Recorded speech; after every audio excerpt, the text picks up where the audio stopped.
ആദ്യത്തെ പ്രാവശ്യം ചെയ്തു, അതിൻ്റെ എനിക്ക് ഓർക്കസ്ട്ര ചെയ്തതിനെല്ലാം കാശായി. പക്ഷെ പിന്നീട് എനിക്ക് അതിൻ്റെ പെർഫെക്ഷൻ വരാത്തതുകൊണ്ട് വീണ്ടും ഞാൻ ഒന്നുകൂടെ പോയി നമ്മുടെ ചാലക്കുടി പോയി ഒന്നുകൂടെ ചെയ്തു. ഇത് ഓർക്കസ്ട്ര ചെയ്ത ആരൊക്കെയാണ്? ഇത് ഓർക്കസ്ട്ര ചെയ്ത അനൂപ്. എല്ലാ പാട്ടും അല്ലല്ല, എല്ലാ അനൂപല്ല. ഒരെണ്ണം ചെയ്തത് നമ്മുടെ രഞ്ജു എന്ന് പറയുന്നൊരു പയ്യനാണ്. രഞ്ജു, അവന് നല്ലൊരു ഓർഗനിസ്റ്റാണ്. നമുക്കിങ്ങനെ പല ആളുകൾക്ക് കൊടുത്തു കഴിയുമ്പോൾ പല ആളുകളുടെ നമുക്ക് വ്യത്യാസം അറിയാം. അങ്ങനെയാണ് പാട്ടൊക്കെ ചെയ്യുന്നത്. ഇത് അനൂപ് വിയന്ന.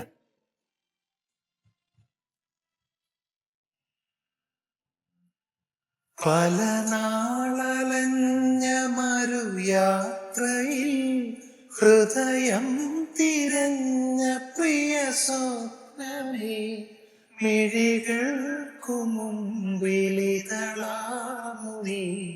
വിരിയാനൊരുങ്ങി നിൽക്കയോ, വിരിയാനൊരുങ്ങി നിൽക്കയോ.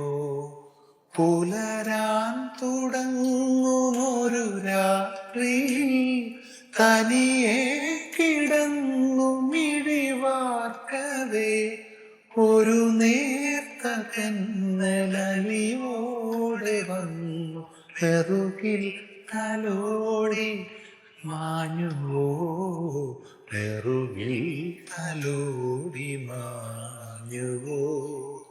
ഒരു രാത്രി കൂടി വിടവാങ്ങവേ, ഒരു കാത്തു മൂളി വെയിൽ വീഴവേ, പതിയെ പറന്നെന്നരികിൽ വരും അഴകിൻ്റെ തൂവലാണു നീ.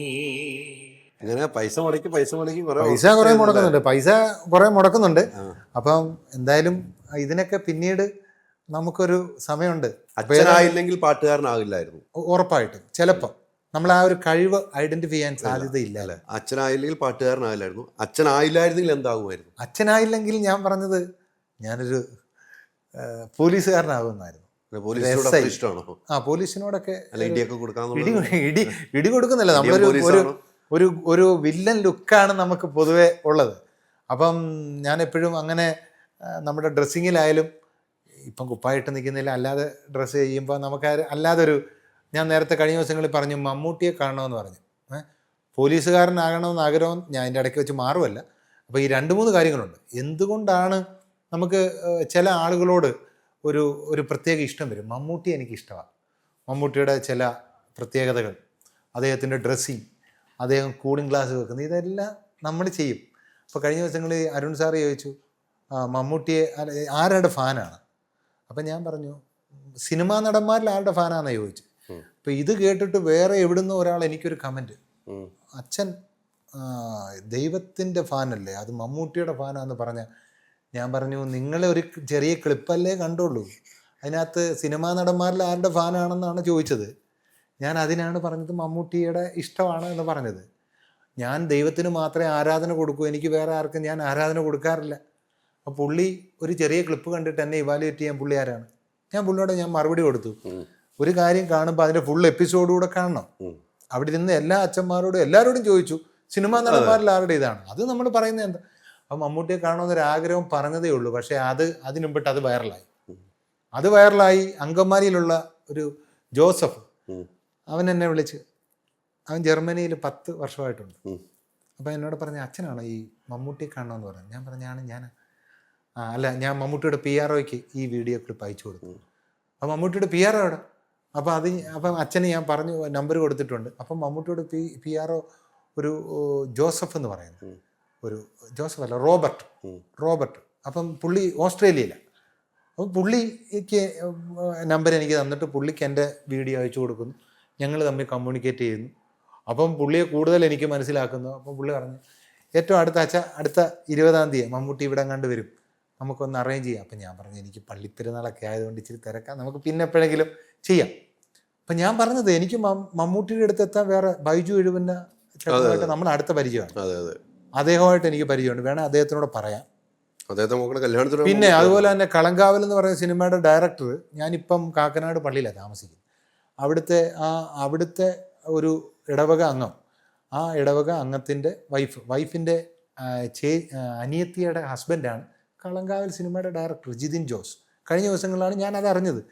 അദ്ദേഹത്തിനോട് എനിക്ക് അവരോട് വേണമെങ്കിൽ പറഞ്ഞാലും എനിക്ക് കാണാം. പക്ഷേ അതൊരു പ്രത്യേക സാഹചര്യത്തിൽ നമ്മളത് പറഞ്ഞു.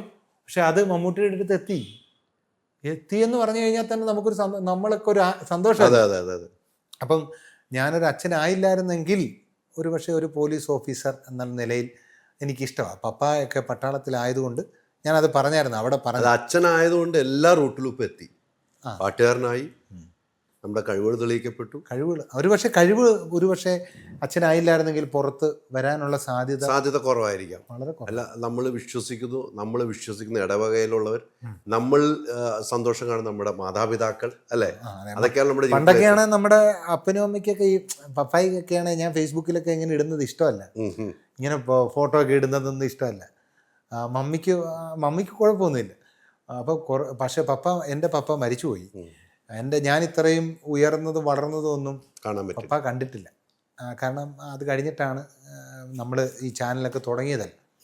പപ്പായ്ക്ക് ഒരുപക്ഷെ ജീവിതത്തിൽ ചിന്തിച്ച പോലും കാണാതെ ഞാൻ ഇങ്ങനൊരു പാട്ടുകാരനായ എല്ലാവരും പപ്പായ്ക്ക് എൻ്റെ പാട്ട് ഭയങ്കര എന്ന് വെച്ചാൽ ഞാൻ കുർബാന ചെല്ലുന്നത്, ഞാൻ പാടുന്നതൊക്കെ ഭയങ്കര ഇഷ്ടമാണ്. അപ്പം വീട്ടിൽ വന്നാലും പറയും അങ്ങനെ ചെല്ലണം ഇങ്ങനെ ചെല്ലണം എന്നൊക്കെ എന്നോട് ഡയറക്റ്റ് ചെയ്യാറുണ്ട്. അപ്പോൾ എൻ്റെ പപ്പ ഇല്ല, പക്ഷേ അമ്മയുണ്ട്. അപ്പോൾ അവർക്കൊക്കെ ഇപ്പം ഭയങ്കര സന്തോഷം. എന്നെ ഇങ്ങനെ എല്ലാ ആളുകളും വിളിക്കുന്നു.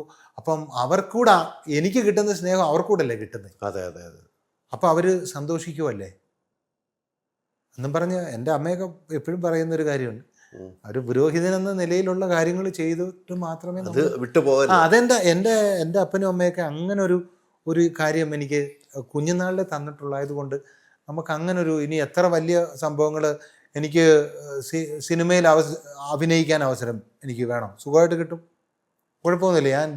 എനിക്ക് എത്രയോ ഇത് കിട്ടും, എന്നെ വിളിച്ചിട്ടുണ്ട്. പക്ഷെ നമുക്ക് അതൊക്കെ നമ്മുടെ പരിമിതികളിൽ നിന്നുകൊണ്ട് മാത്രം. പിന്നണി ഗായകനാണോന്നും ആഗ്രഹമില്ല. പിന്നണി ഗായകനാകണമെന്നൊരു ഭയങ്കര ആഗ്രഹമുണ്ട്.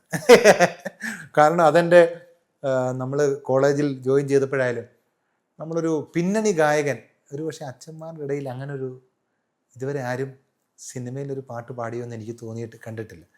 സിനിമയിൽ പാട്ട് പാടുന്നത് ഒരു തെറ്റാണെന്ന് ഞാൻ ചിന്തിക്കുന്നില്ല. അതുകൊണ്ട് ഏതെങ്കിലും ഒരു അവസരത്തിൽ, കാരണം ഒത്തിരി ആളുകളുമായിട്ട് നമ്മൾ പരിചയമുണ്ട്, അവസരത്തിൽ ഒരു പാട്ട് പാടാൻ അവസരം കിട്ടിയാൽ ഞാൻ പാടും. അതൊരു ആഗ്രഹമാണ്. അങ്ങനെ വളരട്ടെ, പിന്നണി ഗായകനാകട്ടെ. അച്ഛൻ്റെ യാത്ര ഇങ്ങനെ തുടർന്നുകൊണ്ടേയിരിക്കണം. അപ്പം നമുക്ക് എന്തായാലും ഒരു ഡിവോഷണൽ സോങ് പാടണ്ടേ? ഇത്രയൊക്കെ നമ്മൾ അതിലേക്ക് വരാൻ പോകാം. നമ്മൾ സിനിമ പാട്ട് പാടി അച്ഛൻ വന്നിരുന്നില്ല സിനിമ പാട്ട് പാടി. അത് വേണ്ട, ഞാൻ പാടിപ്പിച്ചു എന്നും പറയും. അത് വേണ്ട. ഞാൻ അത് ആദ്യമേ ഉൾപ്പെടെ ഞാൻ ചോദിച്ചു പോയതാണ്. അതെ, ഹോം അപ്ലയൻസ് വാങ്ങാൻ ഒരിടത്ത്, ക്രോക്കറി വാങ്ങാൻ വേറൊരിടത്ത്, ഗാഡ്ജറ്റ്സ് വാങ്ങാൻ വേറെ എവിടെയോ ഒരിടത്ത്. അതെ, എന്തിനിങ്ങനെ പലയിടത്ത് ഓടണം? മൈജി ഫ്യൂച്ചർ ഉണ്ടല്ലോ. മൊബൈൽ ഫോൺ മുതൽ ഹോം അപ്ലയൻസസ് വരെ എല്ലാം ഒരിടത്ത്, ഏറ്റവും കുറഞ്ഞ EMI. അങ്ങനെയാണെങ്കിൽ ഏറ്റവും കുറഞ്ഞ വില. എന്നാ ഏറ്റവും കൂടുതൽ ഓഫറുകൾ. MyG future, experience the next. MyG ആണ് ഫ്യൂച്ചർ.